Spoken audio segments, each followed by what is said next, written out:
Hi friends, welcome to my channel. ಇವತ್ತು vlog ಮನೆಯಿಂದ start ಮಾಡ್ತಾ ಇದ್ದೀನಿ. ಅಡುಗೆ ಮಾಡ್ತಾ ಇದ್ದೆ. ಇವತ್ತು ಕಡೆ ಕಾರ್ತಿಕೆ ಆಗಿರೋದ್ರಿಂದ ಸ್ವಲ್ಪ ಬೇರೆ ಏನಾದರೂ ಮಾಡೋಣ ಅಂದ್ಬಿಟ್ಟು ಮಾಡ್ತಾಯಿದ್ದೀನಿ. ಬಾಳೆಕಾಯಿ ತಂದಿದ್ದೆ. ಬಾಳೆಕಾಯಿ ಪಲ್ಯ ಮತ್ತು ಬಾಳೆಕಾಯಿ ಬಜ್ಜಿ ಎಲ್ಲ ಮಾಡೋಣ ಅಂತ ಮಾಡ್ತಾಯಿದ್ದೀನಿ. ಮಾಮೂಲಿ ಬಾಳೆಕಾಯಿನ ಸೌತೆಕಾಯಿ ಬರೆಯೋದ್ರಲ್ಲಿ ಹುರ್ಕೊಂಬಿಟ್ಟು ಸ್ವಲ್ಪ ಬಿಸಿನೀರಿಗೆ ಅರಿಶಿನ ಮತ್ತು ಉಪ್ಪು ಹಾಕ್ಬಿಟ್ಟು ಬಾಳೆಕಾಯಿ ಹಾಕ್ಬಿಟ್ಟಿಟ್ರೆ ಕಪ್ಪಾಗಲ್ಲ ಅಂದ್ಬಿಟ್ಟು ಹಂಗೆ ಇಡ್ತೀನಿ. ಅದಾದಮೇಲೆ ರುಬ್ಬಕ್ಕೆ ಮಾಮೂಲಿ ಚಕ್ಕೆ, ಲವಂಗ, ಕಾಯಿ, ಹುರ್ಗಡ್ಲೆ, ಟೊಮೆಟೊ ಎಲ್ಲನೂ ಹಾಕ್ಕೊಂಡು ರುಬ್ಕೊಂಬಿಟ್ಟು ಒಗ್ಗರಣೆಗೆ ಹಾಕ್ತೀನಿ. ಈರುಳ್ಳಿ, ಸಾಸಿವೆ, ಜೀರಿಗೆ, ಕರಿಬೇವಿನ ಸೊಪ್ಪು ಹಾಕ್ಬಿಟ್ಟು ಕಡಲೆಕಾಳು ತೊಗೊಬಂದಿದ್ದೆ, ನೆನೆಸಿಕ್ಕಿದ್ದೆ ರಾತ್ರಿನೇ. ಆಲೂಗೆಡ್ಡೆ ಮತ್ತು ಕಡಲೆಕಾಳು ಎರಡೂ ಹಾಕಿದೆ. ಬಾಳೆಕಾಯಿ ಸ್ವಲ್ಪ ಮುಂಚೆನೇ ಸ್ವಲ್ಪ ಹೊತ್ತು ಬೇಯಿಸಿಕ್ಕೊಂಡಿದ್ದೆ. ಇದೊಂದು ಸ್ವಲ್ಪ ಹೊತ್ತೆಲ್ಲ ಆದಮೇಲೆ ಉಪ್ಪು ಹಾಕ್ಬಿಟ್ಟು ಒಂದು ಸ್ವಲ್ಪ ಹೊತ್ತು ಇರುವೆ ನೀರೆಲ್ಲ ಸುಂಡಂಗೆ ಆದಮೇಲೆ ಬಾಳೆಕಾಯಿ ನೀರನ್ನು ಅದನ್ನು ತೆಗೆದುಬಿಟ್ಟು ಅದನ್ನು ಸೈಡಲ್ಲಿ ಇಟ್ಕೊಂಡೆ. ಇದನ್ನು ಮತ್ತು ರುಬ್ಬಿರೋದಿತ್ತಲ್ಲ, ಮಸಾಲೆ ರುಬ್ಬಿರೋದು, ಅದನ್ನು ಹಾಕಿ ಅದರೊಳಗಡೆ ಮಿಕ್ಸ್ ಮಾಡಿಬಿಟ್ಟು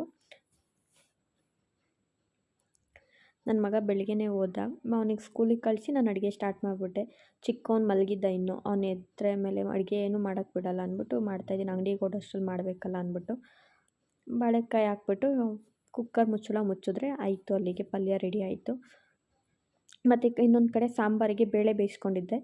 ಬೇಳೆನೆಲ್ಲ ಮಸ್ತ್ ಮಡಗ್ಬಿಟ್ಟು ಅದಕ್ಕೆ ತರಕಾರಿನೂ ಆವಾಗಲೇ ಕಟ್ ಮಾಡ್ಕೊಂಡಿದ್ದೆ. ಪಲ್ಯ ಕಟ್ ಮಾಡಬೇಕಾದ್ರೇ ಬದನೆಕಾಯಿ, ನುಗ್ಗೆಕಾಯಿ ಮತ್ತು ಸಾಂಬಾರು ಸೌತೆ ತೊಗೊಬಂದಿದ್ದೆ, ಅದು ಎಲ್ಲನೂ ಕಟ್ ಮಾಡಿ ಇಟ್ಕೊಂಡಿದ್ದೆ. ಇದಕ್ಕೆ ಒಗ್ಗರಣೆಗೆ ಈರುಳ್ಳಿ ಹಾಕ್ಬಿಟ್ಟು ಅದಕ್ಕೆ ತರಕಾರಿ ಎಲ್ಲ ಹಾಕ್ಬಿಟ್ಟು ಖಾರ ಪುಡಿ ಸಾಂಬಾರು, ಮನೇಲಿ ಸಾಂಬಾರು ಪೌಡ್ರು ಮಾಡಿರೋದು ಮತ್ತು ರಸಮ್ ಪೌಡರು ಎರಡೂ ಮಿಕ್ಸ್ ಮಾಡಿ ಹಾಕ್ತೀನಿ. ಚೆನ್ನಾಗಿರುತ್ತೆ ತಿಳಿ ಸಾರದು. ಉಪ್ಪು ಹಾಕ್ಬಿಟ್ಟು ಮುಚ್ಚಿದ್ರೆ ಸಾಂಬಾರು ರೆಡಿ ಆಯಿತು. ಈ ಕಡೆ ಪಾತ್ರೆ ಎಲ್ಲ ಇತ್ತು. ಇಷ್ಟೆಲ್ಲ ಅಡುಗೆ ಮಾಡಿದ್ಮೇಲೆ ಪಾತ್ರೆ ಇದ್ದೇ ಇರುತ್ತಲ್ಲ, ಅದೆಲ್ಲ ಪಾತ್ರೆ ಎಲ್ಲ ಕ್ಲೀನ್ ಮಾಡಿ ಅಡುಗೆ ಮನೆಯೆಲ್ಲ ಕ್ಲೀನ್ ಮಾಡ್ಕೊಂಡು ಬಿಡೋಣ ಅಂದ್ಬಿಟ್ಟು ಮಾಡ್ಕೊತಾ ಇದ್ದೆ. ನನ್ನ ಮಗನಿಗೂ ಒಂದು ಸೈಡಲ್ಲಿ ಅಡುಗೆ ಮಾಡಿ ಅವನಿಗೂ ಊಟ ಮಾಡಿ ಸಪ್ರೇಟ್ ಮಾಡ್ತೀನಿ. ಅನ್ನ, ತರಕಾರಿ, ಬೇಳೆ ಎಲ್ಲ ಬೇಯಿಸ್ಬಿಟ್ಟು ಅವನಿಗೆ ಇಟ್ಟಿದ್ದೆ. ಅನ್ನ, ಸಾರು, ಪಲ್ಯ, ಚಿತ್ರಾನ್ನ ಎಲ್ಲ ರೆಡಿ ಆಯಿತು. ಆಮೇಲೆ ಸ್ನಾನ ಎಲ್ಲ ಆದಮೇಲೆ ಸ್ವೀಟು ಮತ್ತು ಬಜ್ಜಿ, ಬೋಂಡ ಎಲ್ಲ ಮಾಡೋಣ ಅಂದ್ಬಿಟ್ಟು ಕೆಲಸ ಮುಗಿಸ್ಕೊತಾ ಇದ್ದೆ. ಪಾತ್ರೆ ಎಲ್ಲ ತೊಳೆದಾದ್ಮೇಲೆ ಮನೆ ದುಂಬಡ್ದು ಕಸ ಗುಡಿಸಿ ಮನೆಯೆಲ್ಲ ಒರೆಸ್ತಾ ಇದೆ. ಅಷ್ಟರಲ್ಲಿ ನನ್ನ ಚಿಕ್ಕ ಮಗ ಎದ್ದು ನಾನು ಮನೆ ಒರೆಸ್ತೀನಿ ಅಂತ ಅರಳಿಗೆ ಹೆಚ್ಕೊಂಡು ಒರೆಸ್ತಾ ಇದ್ದ. ಅವನು ಎದ್ಮೇಲೆ ಕೆಲಸ ನಿಧಾನ ಆಗೋಗುತ್ತೆ. ಅವ್ನು ಹೇಳೋಕ್ಕಿಂತ ಮುಂಚೆ 9 ಗಂಟೆ ಅಷ್ಟರಲ್ಲಿ ಅಡುಗೆ ಎಲ್ಲ ಆಗೋಗ್ಬಿಟ್ಟಿತ್ತು. ಅವನು ಎದ್ಮೇಲೆ ಇದೆಲ್ಲ ಮಾಡೋ ಅಷ್ಟರಲ್ಲಿ 12 ಗಂಟೆ ಏನೋ ಆಗುತ್ತೆ. ಸರಿ ಆಯ್ತು ಅಂದ್ಬಿಟ್ಟು ಮನೆಯೆಲ್ಲ ಒರೆಸಾದ್ಮೇಲೆ ಅವನು ಕುಂಡಿಸ್ಕೊಂಡು ಅವನಿಗೆ ತಿಂಡಿ ತಿನ್ನಿಸ್ಬಿಟ್ಟು ಸ್ನಾನ ಮಾಡ್ಕೊಬಂದು ಹೊಸ್ಲನ್ನೆಲ್ಲ ತೊಳೆದು ಹೊಸ್ಲಿಗೆ ಅರ್ಶಿನ ಕುಂಕುಮ ಇಟ್ಟು ರಂಗೋಲಿ ಇಟ್ಟು ಅದೆಲ್ಲ ಆದಮೇಲೆ ಅಡುಗೆ ಮನೆ ದೇವ್ರ ಸಾಮಾನೆಲ್ಲ ತೊಳಿಬೇಕಿತ್ತು. ಎಲ್ಲ ಎತ್ತಿ ದೇವ್ರ ಸಾಮಾನೆಲ್ಲ ತೊಳೆದು ನಮ್ಮ ಮನೆಯವರು ಅಂಗಡಿಗೆ ಹೋಗಿದ್ರು. ಇವತ್ತು ನಾನು ಮಧ್ಯಾಹ್ನ ಮೇಲೆ ಬರ್ತೀನಿ ಅಂತ ಹೋಗಿರಲಿಲ್ಲ.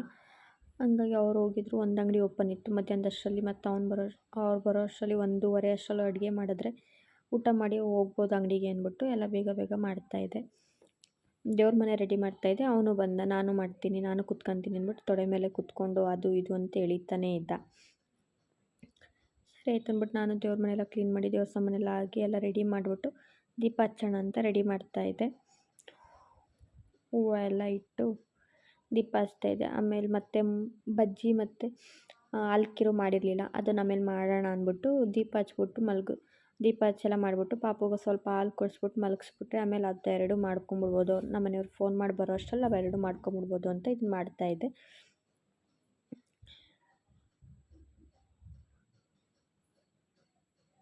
ಅಮಾವಾಸ್ಯೆವರೆಗೂ ನಾನ್ ವೆಜ್ ತಿನ್ನಲ್ಲ, ಬಟ್ ಕಡೆ ಕಾರ್ತಿಕೆ ಸೋಮವಾರ ಇದೇ ಬರೋದು ಅಂದ್ಬಿಟ್ಟು ಈ ವಾರ ಮಾಡ್ತಾಯಿರೋದು.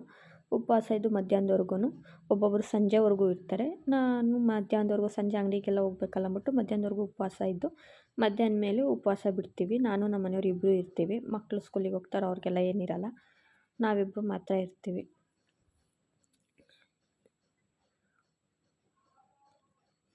ಪೂಜೆ ಎಲ್ಲ ಮಾಡ್ತಾಯಿದ್ದೆ. ನಾನು ಪೂಜೆ ಮಾಡ್ತೀನಿ ಅಂತ ಬಂದ. ಸರಿ ಆಯಿತು ಅಂದ್ಬಿಟ್ಟು ಅವನು ಇಬ್ಬರು ಸೇರಿ ಗಂಧದ ಕಡೆ ಇಟ್ಕೊಂಡು ಪೂಜೆ ಮಾಡ್ತಾಯಿದ್ವಿ. ನಾನು ನಮಸ್ಕಾರ ಮಾಡ್ತಾಯಿದ್ರೆ ಅವನು ನಮಸ್ಕಾರ ಮಾಡ್ತಾಯಿದ್ದ. ನಾನು ಹಿಂದೆ ಮಾಡ್ತಾಯಿದ್ರೆ ಅವ್ನು ಮುಂದಕ್ಕೆ ಹೊಂಟೋಗ್ಬಿಟ್ಟು ನಮಸ್ಕಾರ ಮಾಡ್ತಾಯಿದ್ದ. ಅದೆಲ್ಲ ಮುಗಿದ್ಮೇಲೆ ಅವ್ನಿಗೆ ಹಾಲು ಕೊಡಿಸಿ ಅವ್ನಿಗೆ ಮಲಗಿಸ್ದೆ. ಇವತ್ತಿನ ಊಟ ಇಷ್ಟೇ friends. Thank you for watching. Please subscribe ಮಾಡ್ಕೊಂಡು